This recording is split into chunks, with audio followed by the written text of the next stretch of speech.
नमस्कार साथियों, कंपटीशन पाठशाला में आपका स्वागत है। साथियों, इस वीडियो में हम जुलाई और अगस्त माह की करंट अफेयर्स के कुछ महत्वपूर्ण बिंदुओं पर बहुविकल्पी प्रश्नों के माध्यम से चर्चा करेंगे। तो वीडियो की शुरुआत करते हैं। भारतीय मानक यानी कि इंडियन स्टैंडर्ड व्यवस्था के तहत भारत ने मार्च 2021 तक कितनी वस्तुओं को शामिल करने की घोषणा की है? विकल्प हैं 317 श्रेणियाँ, 351 श्रेणियाँ, 371 श्रेणियाँ या 330 श्रेणियाँ। सही जवाब है 371 श्रेणियाँ। भारत ने फैसला किया है कि मार्च 2021 तक अनिवार्य रूप से भारतीय मानक व्यवस्था के तहत लगभग 371 श्रेणी की वस्तुओं को शामिल किया जाएगा और इन वस्तुओं में इलेक्ट्रॉनिक्स, खिलौने, कागज, ग्लास, रबर का सामान, भारी मशीनरी, स्टील बार और स्टील ट्यूब शामिल हैं। इनमें से अधिकांश आइटम बड़े पैमाने पर चाइना से आयात किए जाते हैं और इस कदम से विभिन्न अवमानक वस्तुओं पर अंकुश लगेगा। अगला प्रश्न देखते हैं। प्रधानमंत्री नरेंद्र मोदी का निजी सचिव निम्न में से किसे नियुक्त किया गया है? विकल्प हैं राजीव त्यागी, नृपेंद्र मिश्र, हार्दिक सतीश चंद्र शाह, राजीव टोपनो। सही जवाब है हार्दिक सतीश चंद्र शाह। इससे पहले ये पीएमओ के उप सचिव रहे थे। हार्दिक सतीश चंद्र शाह एक आईएएस अफसर हैं। ये राजीव टोपनो की जगह लेंगे। राजीव टोपनो वर्तमान में विश्व बैंक यानी जो कि वाशिंगटन में स्थित है के कार्यकारी निदेशक के वरिष्ठ सलाहकार नियुक्त किए गए हैं। अगला प्रश्न देखते हैं। World day against trafficking in persons निम्न में से किस दिन मनाया जाता है? विकल्प हैं 15 फरवरी, 25 फरवरी, 30 मार्च या 30 जुलाई। सही जवाब है 30 जुलाई। यूएनओडीसी यानी कि United Nations office on drugs and crime के द्वारा मानव तस्करी के विरुद्ध जो ये दिवस मनाया गया, इस साल की जो थीम थी committed to the cause working on the front line to end human trafficking है। अंतर्राष्ट्रीय श्रम संगठन के अनुसार विश्व भर में लगभग 21 मिलियन लोग बंधुआ मजदूरी के शिकार हैं। आईएलओ का मुख्यालय कहाँ है? जेनेवा, स्विट्जरलैंड में है। अगला प्रश्न देखते हैं। मंगल ग्रह पर अध्ययन करने के लिए नासा ने अभी हाल ही में किस मिशन को लॉन्च किया है? विकल्प है मार्स 2020, जुपिटर 1 या जुलाई 2020 या मार्स 2.0। सही जवाब है मार्च 2020। चाइना यूएई के बाद अमेरिका तीसरा ऐसा देश है जिसने हाल ही में कोई सैटेलाइट मंगल ग्रह के लिए रवाना किया है। तीनों ही उपग्रह यानी तीनों देशों के जो उपग्रह हैं फरवरी में मंगल पर पहुंचेंगे और अपने प्रयोग शुरू करेंगे। नासा के इस मंगल मिशन में एक रोवर भी शामिल है जिसकी सहायता से मंगल ग्रह की चट्टान को धरती पर लाया जाएगा और फिर उससे किसी प्राचीन जीवन के प्रमाण की जांच व उसका विश्लेषण किया जाएगा। अगला प्रश्न देखते हैं।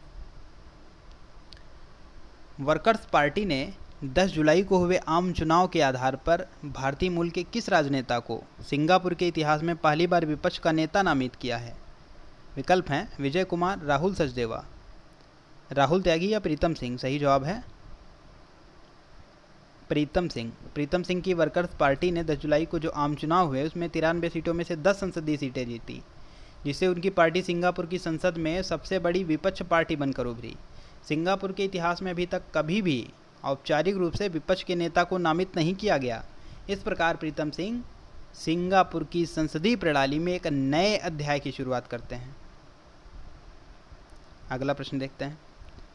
संयुक्त राष्ट्र महासचिव एंटोनियो गुतारेस ने अपने नए सलाहकार समूह में किसे शामिल करने के लिए नामित किया है? विकल्प हैं अर्चना सोरेंग, मोहिनी शंकर, अनीता त्यागी या राजीव कुमार। सही जवाब है अर्चना सोरेंग। अर्चना सोरेंग वकालत और अनुसंधान में अनुभवी हैं और वह जातीय समुदाय के पारंपरिक ज्ञान और सांस्कृतिक आचार व्यवहार को कलमबंद करती हैं, यानी कि लिखती हैं उन पर, और संरक्षण देने इसके अलावा बढ़ावा देने के लिए भी काम कर रही हैं। अगला प्रश्न देखते हैं। जुलाई 2020 में इंडिया आज आइडियाज शिखर सम्मेलन वीडियो कॉन्फ्रेंस के माध्यम से आयोजित हुआ। इस वर्ष इस शिखर सम्मेलन की थीम क्या है? विकल्प है भारत निर्माण, बेहतर स्वास्थ्य सुविधाओं का निर्माण या बेहतर भविष्य निर्माण या फिर इनमें से कोई नहीं। सही जवाब है बेहतर भविष्य निर्माण। इस शिखर सम्मेलन की मेज़बानी अमेरिका भारत व्यापार परिषद द्वारा की गई और इस वर्ष परिषद के गठन की 45वीं वर्षगांठ मनाई जा रही है। इस परिषद का गठन 1975 में हुआ था। अगला प्रश्न देखते हैं।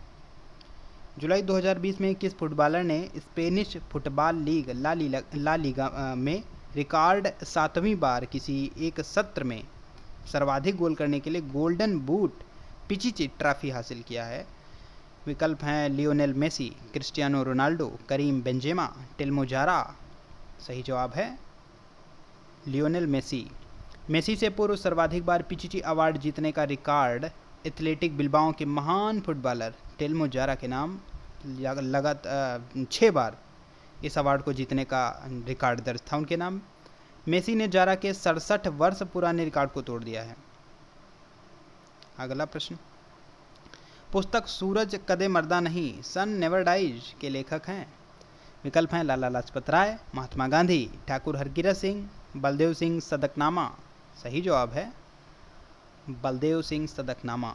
इस पुस्तक में स्वतंत्रता सेनानी उधम सिंह के कई पहलुओं को चित्रित किया गया है। पुस्तक में कर्नल रेजिनाल्ड डायर से संबंधित कुछ तथ्यों का भी वर्णन है और रेजिनाल्ड डायर जलियांवाला बाग जो नरसंहार हुआ था उसके दोषी थे। अगला प्रश्न देखते हैं। 24 जुलाई 2020 को महिंद्रा समूह द्वारा स्थापित महिंद्रा विश्वविद्यालय का शुभारंभ किया गया। यह विश्वविद्यालय कहाँ स्थापित किया गया है? विकल्प हैं कर्नाटक, वाराणसी, हैदराबाद या गुरुग्राम। सही जवाब है हैदराबाद। साथियों, ये वीडियो यहीं समाप्त होती है। अगर आपको ये वीडियो पसंद आई है तो कृपया इस वीडियो को लाइक कीजिए, इसे अपने दोस्तों के साथ शेयर कीजिए और हमारे चैनल को सब्सक्राइब कीजिए। बहुत बहुत धन्यवाद।